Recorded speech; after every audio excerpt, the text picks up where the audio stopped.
بسم اللہ الرحمن الرحیم۔ تو میں عرض کر رہا تھا کہ اگر اللہ کی رحمت کو مشرکین مکہ تسلیم کر لیتے تو پھر ان کے جو من گھڑت خدا ہیں، جو انہوں نے من گھڑت معبود بنائے ہوئے تھے، ان کی کوئی حیثیت باقی نہ رہتی۔ اس وجہ سے وہ لوگ گویا اس نام سے انہیں چڑ سی تھی، کیونکہ انہوں نے تو رزق کے لیے الگ، بارش کے لیے الگ اور اولاد کے لیے الگ، ہر چیز کے لیے الگ الگ معبود بنائے ہوئے تھے۔ اگر یہ کہہ دیا جاتا کہ یہ سب کچھ اللہ کی رحمت سے ہو رہا ہے، کیونکہ وہ رحمان بھی ہے، رحیم بھی ہے، علی کل شیء قدیر بھی ہے، تو پھر ان کی جو جھوٹے خدا تھے ان کے بنائے ہوئے، ان کی نفی ہو جاتی۔ اس لیے یہ شروع سے رحمان کا ہی انکار کرتے تھے۔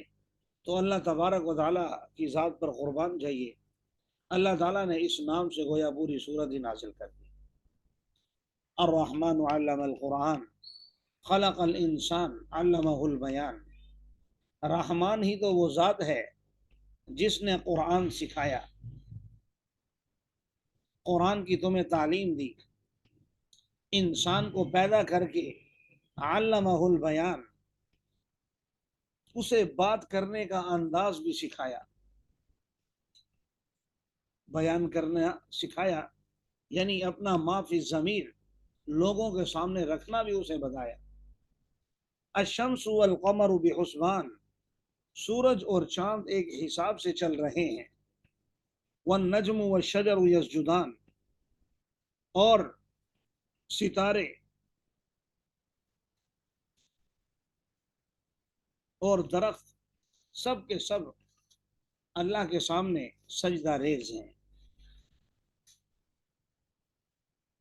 یہاں پر سجدے سے مراد حقیقی معنی بھی ہو سکتا ہے کہ حقیقت میں سجدہ کرتے ہیں، اور اس سے مراد یہ بھی ہو سکتا ہے کہ یہ سب اللہ کے تابع ہیں، اللہ کے محتاج ہیں، جو اللہ چاہتا ہے وہ یہ کرنے پر مجبور ہیں۔ والسماء رفعها ووضع الميزان، اللہ ہی وہ ذات ہے جس نے آسمان کو بلند کیا اور میزان کو رکھ دیا، اور یہ کہا کہ ترازو میں، میزان میں سرکشی مت کرو، اور قائم کرو وزن کو انصاف کے ساتھ، اور وزن میں کمی نہ کرو۔ والارض وضعها للانام، اور زمین کو اس نے لوگوں کے لیے، اپنی مخلوقات کے لیے بالخصوص بچھا دیا تاکہ وہ اس پر رہیں اور چلے پھریں۔ پھر اس زمین کو صرف بچھایا نہیں، اس زمین کے اندر تمام مخلوقات کا رزق بھی رکھ دیا۔ فیہا فاکہۃ والنخل ذات الاکمام، اس میں پھل بھی ہیں اور کھجوریں ہیں ذات الاکمام، خوشوں والی۔ والحب ذو العصف والریحان، اور اناج بھوسے والا بھی، وریحان، اور بغیر بھوسے کا بھی۔ ریحان تو ویسے خوشبودار پھول کو کہتے ہیں۔ بتانا یہ مقصود ہے کہ ایسا اناج جس میں بعض تو بالکل بیکار ہوتا ہے، ساتھ اس کا بھوسا اسے پھینک دیا جاتا ہے، اور بعض ایسے خوشبودار ہوتے ہیں کہ وہ دیکھنے میں خوشنما لگتے ہیں، سونگھنے میں اچھے لگتے ہیں۔ پھر آگے اللہ تعالیٰ نے ایک ایک آیت اور ایک ایک نعمت کو گنوایا، اور ساتھ اپنا فَبِأَيِّ آلَاءِ رَبِّكُمَا تُكَذِّبَانِ کہہ کر ان کے اس نظریے پر چوٹ بھی ماری، اور اپنا بھی بتایا کہ تم اپنے رب کی کون کون سی نعمت کو جھٹلاؤ گے۔ خلق الانسان من صلصال کالفخار، اللہ کی ذات تو وہ ہے جس نے انسان کو کھنکھناتی ہوئی مٹی سے پیدا کیا، کالفخار، جو ٹھیکری کی طرح ہوتی، اور جنات کو آگ کی لپٹ سے پیدا کیا۔ فَبِأَيِّ آلَاءِ رَبِّكُمَا تُكَذِّبَانِ، تو تم اپنے رب کی کون کون سی نعمت کو جھٹلاؤ گے۔ رب المشرقین و رب المغربین، جو دو مشرقوں کا رب ہے اور دو مغربوں کا رب ہے۔ دو مشرق اور دو مغرب سے مراد علماء نے لکھا ہے کہ کہ اس سے مراد آسمان کا افق ہے، کنارہ ہے، اور چونکہ سردیوں میں سورج کے طلوع ہونے کی جگہ اور گرمیوں میں اور، اس لیے اسے دو مشرق کہا۔ پھر مغربین، غروب ہونے کی جگہ سردیوں میں اور گرمیوں میں اور، تو اس لیے مغربین کہا۔ اور بعض نے یہ بھی کہا ہے کہ چونکہ سمتیں چار ہیں تو چاروں کو ان تثنیہ میں شامل کر کے گویا مشرق مغرب، شمال اور جنوب چاروں کو بیان فرما دیا ہے۔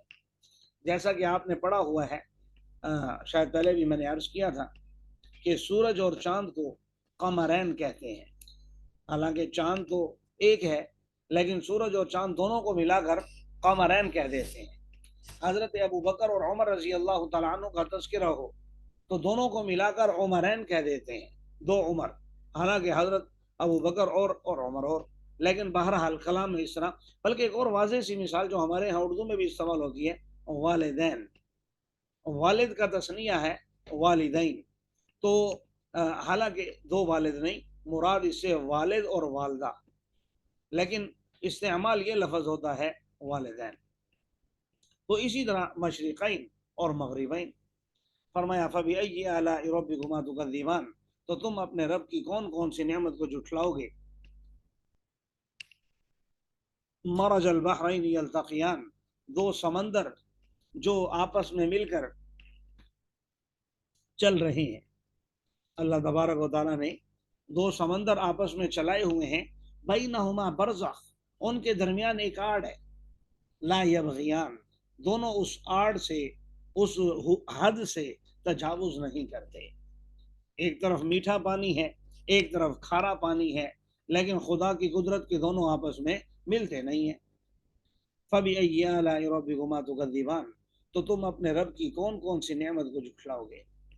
اچھا، پھر دونوں پانیوں سے، حالانکہ نکلنا ایک سے چاہیے، دوسرا تو بیکار پانی ہے، لیکن نہیں، یخرج منہما اللؤلؤ والمرجان، ان دونوں پانیوں سے نکلتے ہیں موتی اور مرجان، تو تم اپنے رب کی کون کون سی نعمت کو جھٹلاؤ گے۔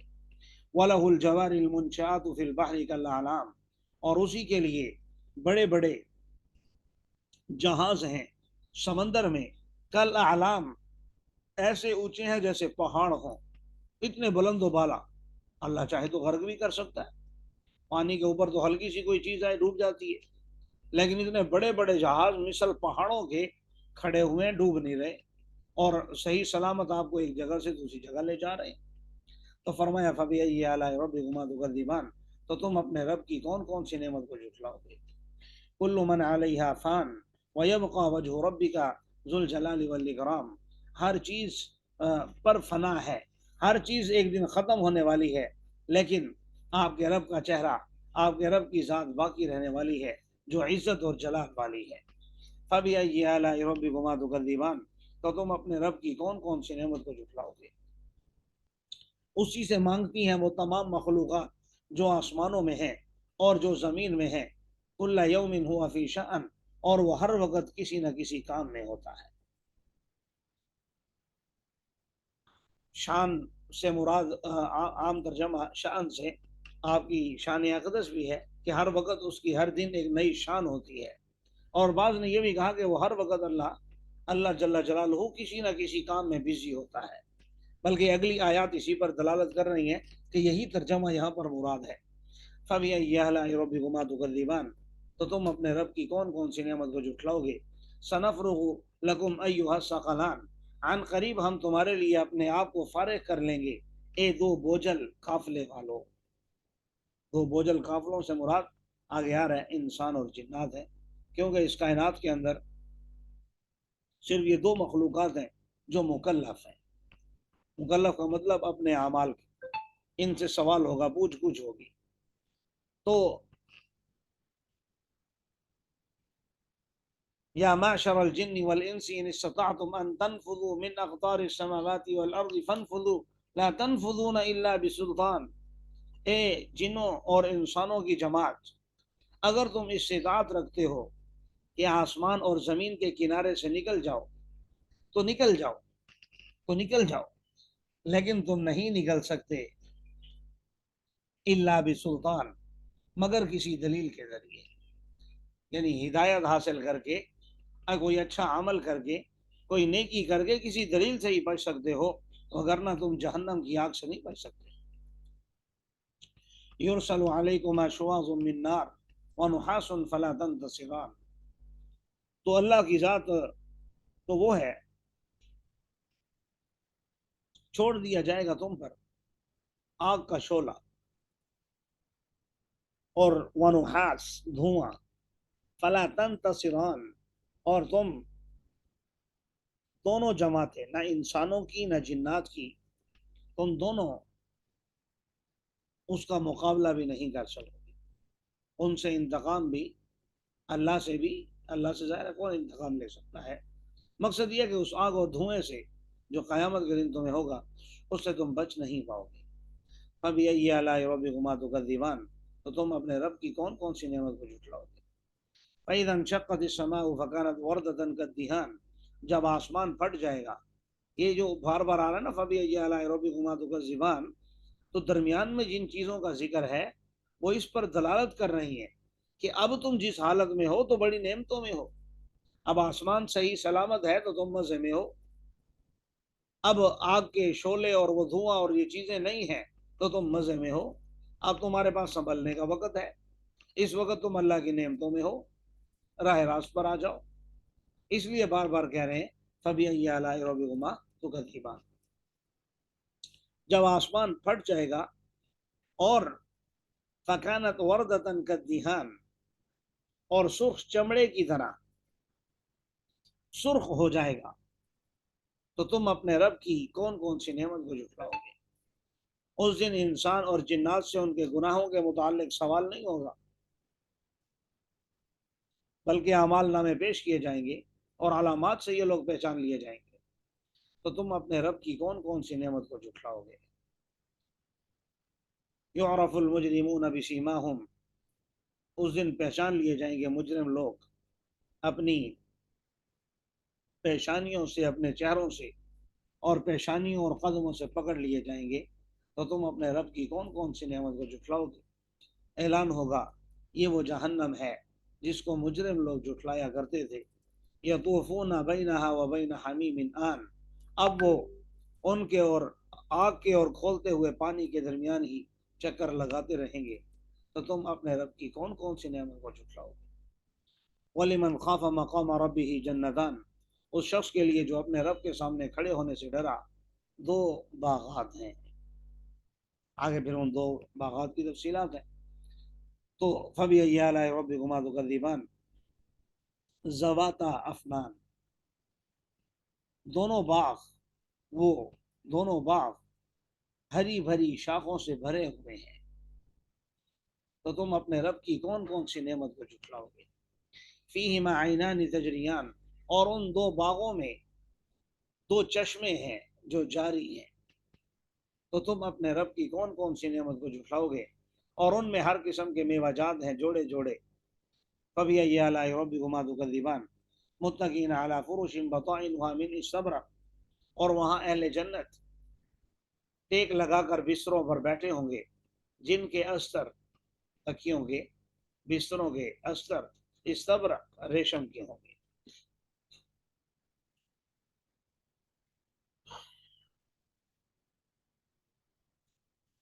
وَجَنَى الْجَنَّتَيْنِ دَانٍ، اور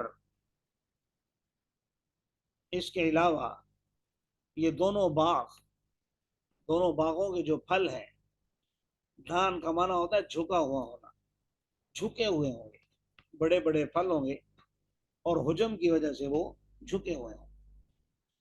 فَبِأَيِّ آلَاءِ رَبِّكُمَا تُكَذِّبَانِ، تو تم اپنے رب کی کون کون سی نعمت کو جھٹلاؤ گے۔ فِيهِنَّ قَاصِرَاتُ الطَّرْفِ، اور اس میں نیچی نگاہ رکھنے والی عورتیں ہوں گی جن کے قریب نہ کوئی انسان آیا ہوگا نہ کوئی جن۔ تو تم اپنے رب کی کون کون سی نعمت کو جھٹلاؤ گے۔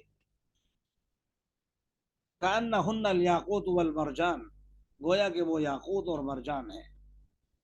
فَبِأَيِّ آلَاءِ رَبِّكُمَا تُكَذِّبَانِ هَلْ جَزَاءُ الْإِحْسَانِ إِلَّا الْإِحْسَانُ، احسان کا بدلہ احسان کے سوا اور کچھ نہیں۔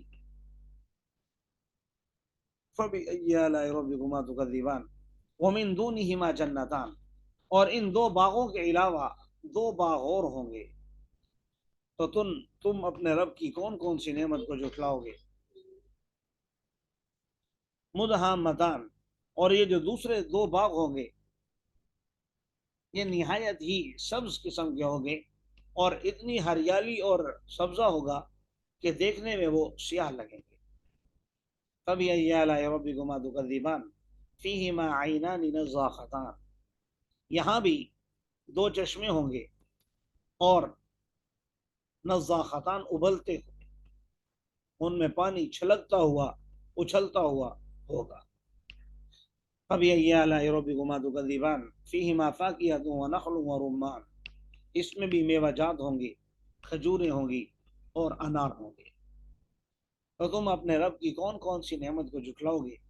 فِيهِنَّ خَيْرَاتٌ حسان، اور اس میں بھی اچھی اچھی بہترین عورتیں ہوں گی، حسان خوبصورت خوبصورت اور اچھی عورتیں ہوں گی۔ تو تم اپنے رب کی کون کون سی نعمت کو جھٹلاؤ گے؟ حور مقصورات فی الخیام، اور حوریں جو خیموں میں بند کی ہوئی ہوں گی۔ تو تم اپنے رب کی کون کون سی نعمت کو جھٹلاؤ گے؟ لم یطمثہن انس قبلہم ولا جان، اور ان کے قریب نہ کوئی انسان آیا ہوگا ان سے پہلے اور نہ ہی کوئی جن۔ تو تم اپنے رب کی کون کون سی نعمت کو جھٹلاؤ گے؟ متکئین علی رفرف خضر وعبقری حسان، اور یہ لوگ بھی وہاں ٹیک لگا کر تکیوں پر ٹیک لگا کر بیٹھے ہوئے ہوں گے، سبز مسندوں پر،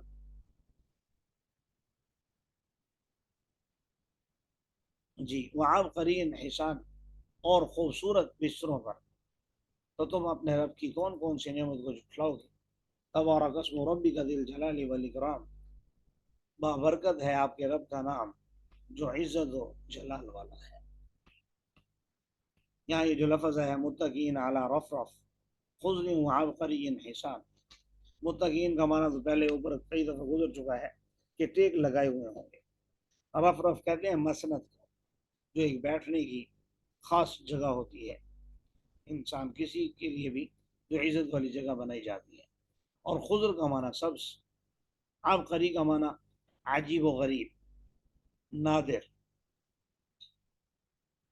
کم پائے جانے والی چیز۔ اور حسان کا معنی اوپر بھی ہم نے خوبصورت سے کیا تھا، فیہن خیرات حسان میں، تو حسان کا معنی خوبصورت بھی ہے اور پاکیزہ اور عمدہ، جو بھی ہم معنی کریں۔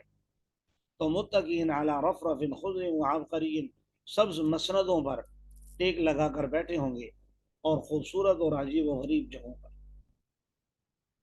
تو تم اپنے رب کی کون کون سی نعمت کو جھٹلاؤ گے؟ تبارک اسم ربک ذی الجلال والاکرام۔ صدق اللہ العظیم۔